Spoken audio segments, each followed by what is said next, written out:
Hey everyone, welcome back to the Horror Show. I'm Cecil, Laird. I'm Brittany Lee. I'm in Fuego here. And I'm Marcia Parker. Back with another review straight out of Phoenix Film Festival 2017, usually from the sub-branch of the International Horror and Sci-Fi Film Festival, which is the case for this one. Indeed. This one is called The Night Watchmen, and it is essentially a horror comedy where a group of night watchmen have to fend off their business from a gaggle of vampires. A specific kind of vampire. Exactly. We'll get into that, but that's essentially the rough and tumble of it. Let's give our overall opinions on it. I thought this movie started out very strong. Yeah. I liked the first half more than the second half because I thought the second half, even though it was only like an 80-minute movie, it still felt like the second half dragged a little bit. Like, it set a high bar for itself really early, quite frankly. So funny. And then it stumbled sort of under its own weight a little bit. Like it crossed the finish line, but it like tripped right as it was crossing. You know what I mean? That's my overall opinion on it. Yeah, like a vampire tripping into the sunlight, and yeah. Not exactly, but okay. I was trying for an analogy here. Brittany, go ahead. What were your overall thoughts? Yeah, I liked the beginning. It was a really strong story when it started out, but it felt too long. It felt like it needed to be shorter, and some of the things got kind of long in the tooth. But there was a lot of really good, really funny moments that were worth sitting through the whole thing. Mm-hmm. I actually had a ton of fun with this movie, personally. I can agree with some of the pacing, and it wasn't so much that it felt long, it was just that I felt like they kept doing the same things, you know, coming back to the same, like, little... Because they're just stuck in an office, and they didn't really get as creative with the different, like, aspects of the conflict. They kept, like, going back to the same room and things of that nature. I guess that's the story at some point. But overall, I had a ton of fun with this movie, even though it was a little silly, and I look forward to us just dissecting it a little bit more. Marcia? I also had fun with it. I thought I love the characters and the idea behind it, but it's not new. And I feel like if we are going to be talking a little bit about story later on, we'll dig into it. But we've seen multiple movies that were very successful of having a single location and be able to keep you interested throughout the movie. Whereas I think I nodded off a little bit in the middle, and it seemed like I didn't miss much. So that should say a little bit about it. Like it just didn't keep my interest, but I thought the characters were amusing. Okay. So yeah, let's get into the story a little bit. I mean, at the very beginning, we're introduced to sort of the new guy, this young kid who is doing his first night as a Night Watchman. At an office building. Newspaper. It's a newspaper, okay. Yep. Yeah, Baltimore Gazette, I think they said. Yeah. He knows if that's a real publication or not, or tabloid or whatever. But yeah, so the new guy is getting sort of razzed a little bit by the dudes that are there, but you can tell that the Night Watchmen that are already there have sort of this established relationship, and we get to see that, which is part of what I liked so much about the movie right off the bat. Indeed. Is their interplay and the joking and all this stuff. I thought that was highly amusing. So but even before that, actually, the very beginning, it's not a spoiler because it's the opening setup. That is. And that is, they show like a news clip, or news clips rather, of the story of like this I don't remember what country of origin they were. No, they're United States. Okay. A clown troupe. Okay, yes. In Romania. Exactly. Yeah. So there was a clown troupe traveling around doing shows, and they were in Romania, and they all caught some kind of disease and died. And so they showed like all the 13 coffins or something, and one of these coffins gets misdelivered to this office building. And it was really funny. As soon as we saw this newsreel, I leaned over to Fuego. I was like, wait, this movie's about vampire clowns? Yeah, we didn't know it was going to be. We knew it was about a vampire siege, but we didn't know it was vampire clowns. And it was really just vampire clown until, you know, the back half of the movie. But still, it was enough to be like, okay, I'm in. I want to see how this plays out. And then it played out, and I was like, okay. But yeah, so it's essentially about the Night Watchmen as they battle for survival and try and save as many of their co-workers as they come across, but specifically one who they kind of has caught all of their eye after a fashion. A little bit.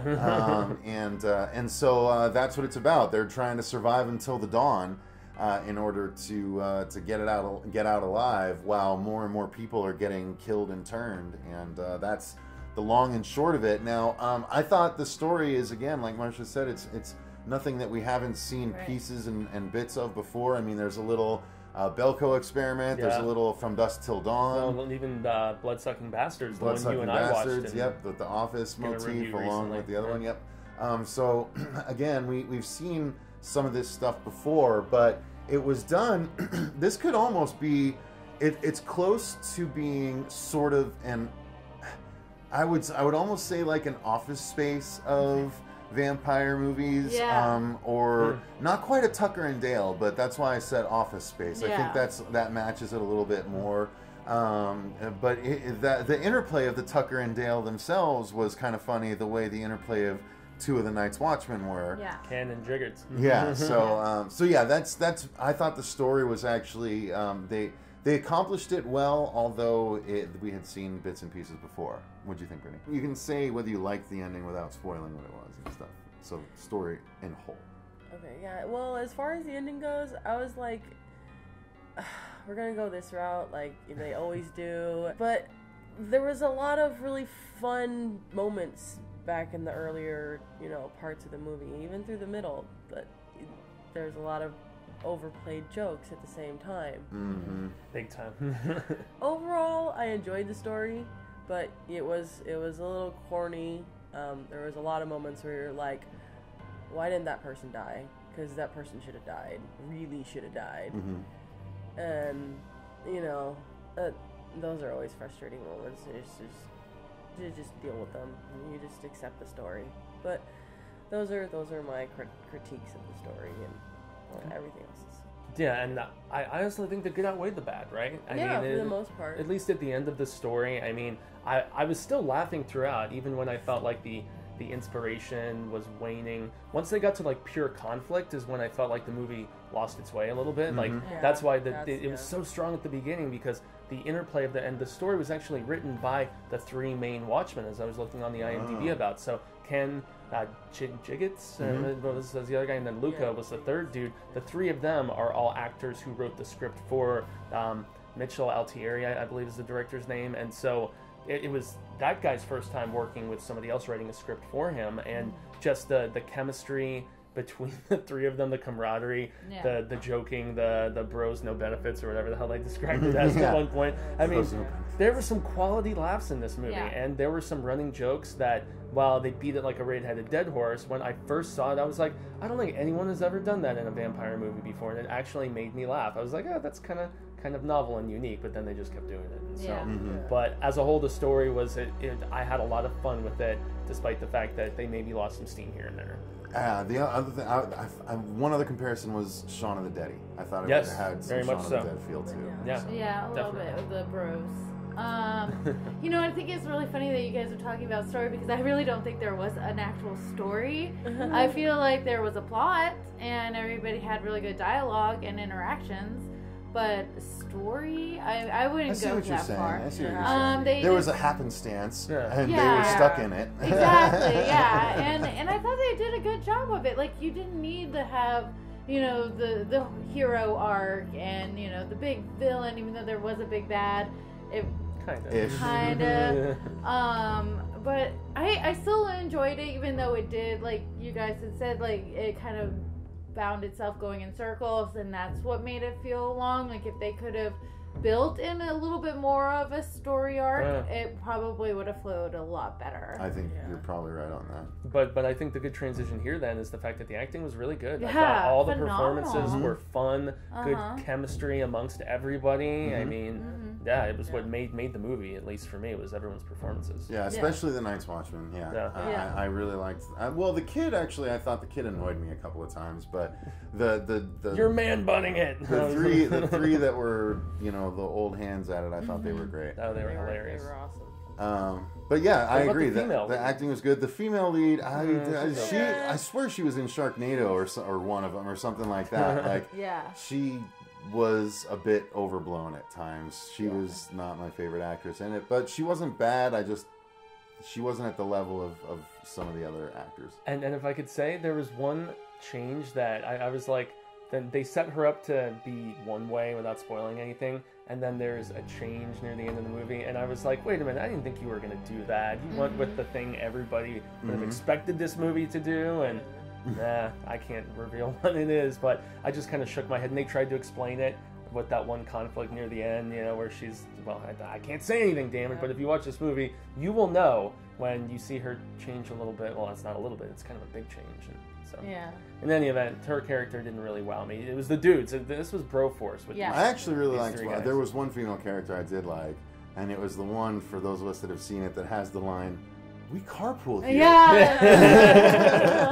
Yeah, she represents that girl that you work with, but nobody really knows. Nobody who she sees, is. you know, like they see her, but they don't really see her. Right? You know? Like, that was so funny. There was also like, she wasn't the prettiest girl, so like they totally played on that. Like I don't even.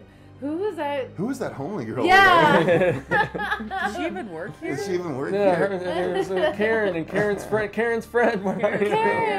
Karen's friend. Yeah, that was so funny. Yeah, and there was a scene with Tiffany Shepis with some like. Tiffany Shepis was pretty funny. She wasn't bad in it, even though she's not in it for too much. But no, she did a good job. She had fun for sure. Yeah. Yeah. But what about the effects? Like, I love the blood. There was a lot of blood. There was an abundance of it. Yes, there love was. that. Love the abundance of blood. They had so much fun with it. There was different types of blood. Yeah, barf blood. Yeah. Yep, that's true. Yep. There was, there was the real black stuff, and then, oh, you know what? There was one thing that I wasn't a big fan of, I gotta say. Effects-wise, or? No, well, I guess I'll save it for the sound effects. Okay. Because it was a specific sound effect that accompanied any vampire death. That was just like that. That was one of the things that just got way beaten, and it was not funny after like the first time. Oh, I know. But anyway, yeah. But otherwise, the effects I thought were amazing. I mean, I thought some of the teeth were inconsistent for the vampires. Yeah, they were very some were different. long and some were stubby. Some were all jagged. I think what it was is because they kind of said it. They said. Well, I thought the all jagged was the master. I thought that was he was the only the leader had the all jagged. Well, and they set up. Yeah, like what? Yeah, so they said like with every kill they got stronger and they changed. Oh, Smarter. okay. Yeah. So and then the leader Bobo the clown or whatever he was. Blimpo. Blimpo, yeah, that's right. He like had killed the most people, so he was big and strong and scary. Well, but he did have the sharp teeth when he first popped up out of the coffin. But anyway, maybe I thought they were going way for a Pennywise. Yeah, totally. Because that's totally exactly what it was. But you're right. It's weird that they weren't consistent with that. Maybe well, again, I think he might have been the only one because he was the head of the crew or whatever. The clown. He's the clown king. Yeah, the clown king. They described him as that, right? Yeah. So, but yeah, you know, the gore was on point. I mean, there was definitely a lot of it.